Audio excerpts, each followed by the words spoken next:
At dahil nga meron nag-request sa akin ng lutong champene, no? Sa mga hindi nakakaalam, ang champene ay lutong Batangas yan, no, mga kaoshi. So halika, tara, luto tayo. So meron tayo ditong tenga ng baboy, atay, tuwalya, tsaka yung libro. Ayan, mga laman loob po siya actually, pero dahil sa gagawin ko ng version, lagyan natin ito. Papakulo tayo ng tubig. Lagyan na natin ang tenga ng baboy, yung mga laman loob, yung libro, tsaka yung tuwalya. Karne ng baboy, kahit ganito lang kaliit. Ilagay na rin natin tong puso ng baka, yung bawang, tsaka luya. Sa luya, kahit ganito lang po siya. Alright? At itong atay, hindi po muna natin to ilalagay. Mamaya na po natin to ilalagay. Salt, 1 tablespoon, 2 tablespoon. Paminta.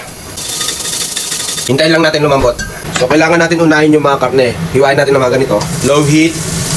At pag naglabasan na nga yung mantika niya, dito na natin ang ilagay ang bawang at sibuyas. Tenga ng baboy. Medyo ito-toasted natin yung tenga at yung karne. Laman loob. Beef powder or beef cubes. Isa lang. Atay. Oyster sauces. Tomato sauces. Lagyan ng konting tubig. At syempre, ang magpapalasa sa lahat. At ayan na nga po siya mga kausi, ang ating champene. Lutong Batangas are. Ay siya, kakain na. So halika na, husgahan na natin to.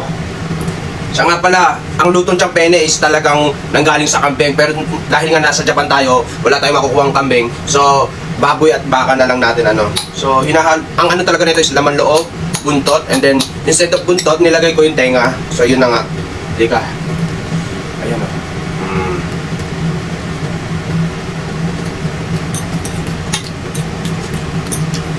Very good. At saka ang mga lutong Batangas, mahilig sila sa mga masasarsa at maanghang din. So, yun na nga. Kung mapapansin nyo yung kaldereta rin nila, yung kaldereta nila wala silang nilalagay na carrots at patatas. Puro sarsa lang talaga, purong karne lang talaga siya ng mga kaushi. So, hanggang sa muli, babush!